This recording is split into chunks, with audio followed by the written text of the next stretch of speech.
विवेक तिवारी का हम रुख कर लेते हैं। विवेक हमारे साथ लगातार जुड़े हुए हैं रीवा से। विवेक, क्या कुछ खास बता रहे हैं आप? सुनाइए जरा, बताइए। हम बात करेंगे सर, वोट करने के लिए पहुंचे।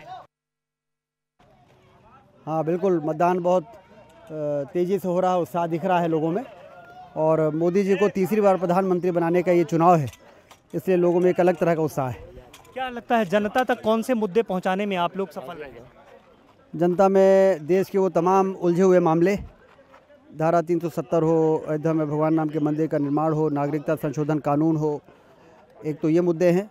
दूसरी ओर विकास के चारों ओर जो काम हो रहे हैं वो लोगों को दिखाई दे रहा है। 4 लेन की सड़कें दिख रही है, रेलवे की लाइनें बिछ रही हैं, हवाई अड्डे बन रहे हैं। और जनता के कल्याण के काम, किसान सम्मान निधि से लेके आयुष्मान कार्ड से लेके तमाम तरह के ऐसे लोगों के कल्याण के काम, जो लोग अपना इलाज कराने के लिए सक्षम नहीं होते, उनको इलाज कराने के लिए 5 लाख रुपए तक का मुफ्त में कार्ड देना, ये सारे लोगों के दिल और दिमाग में छूने का काम हुआ है। एक कठिन काम था, लेकिन मोदी जी ने कठिन काम को संभव किया है। मोदी जी को 18 दिन में 6 बार आना पड़ा एमपी। वो तो कर्मयोगी हैं, चुनाव हो रहा है, इसी माध्यम से जनता के दर्शन भी करते हैं, अपनी बातों को भी पहचानते हैं, क्योंकि वो एक मिशन है उनका काम, जो एक मिशन की तरह चल रहा है। उसमें देश की जनता से यदि वो मुखातिब नहीं होंगे तो फिर लोकतंत्र कैसे मजबूत होगा। तो ये देख सकते हैं कि राजेंद्र शुक्ल डिप्टी सीएम अपने मताधिकार का प्रयोग करने के लिए पोलिंग बूथ पर पहुंचे हैं। और पहली तस्वीरें विस्तार न्यूज पर आपको दिखा रहे हैं हम लोग। उनसे बात करेंगे। मैम है उनकी। मैम, क्या मुद्दे होंगे जहन में जब वोट करेंगे? बस एक बार फिर मोदी सरकार, सारे मुद्दे हैं आपके सामने जो हो रहे हैं। और उनकी बेटी है, डिप्टी सीएम की बेटी है, क्या मुद्दे होंगे जब वोट करेंगे तो? मुद्दे तो बहुत सारे हैं। जैसे कि सबको पता है, भारतीय जनता पार्टी और मोदी जी ने देश के लिए बहुत काम किए हैं।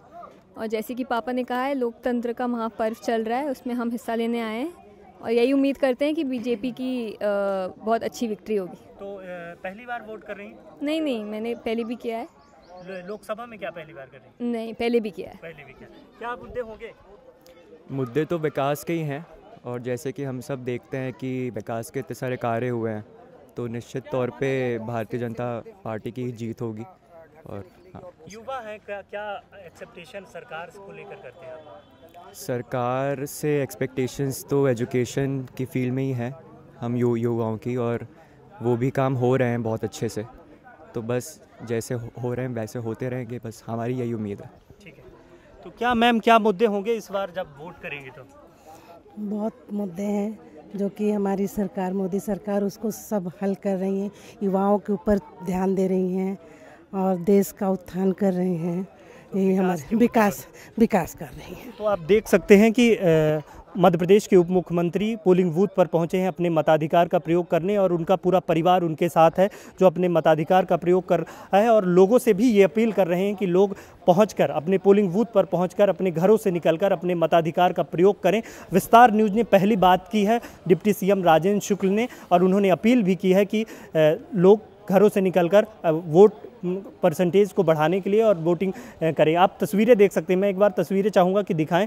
उनका परिवार पोलिंग बूथ की ओर आगे बढ़ रहा है और अपने मताधिकार। तो देखिए, राजेंद्र शुक्ल पहुंचे हुए थे डिप्टी सीएम परिवार के साथ मताधिकार का इस्तेमाल करने के लिए, और यहां पर जनता से भी अपील की है कि वोट करिए, सारे काम छोड़िए, सबसे पहले वोट कीजिए। विस्तार न्यूज़ भी लगातार आपसे अपील कर रहा है कि सबसे पहले अपने घरों से बाहर निकलें, अपने मताधिकार का इस्तेमाल करें, फिर दूसरे काम करें।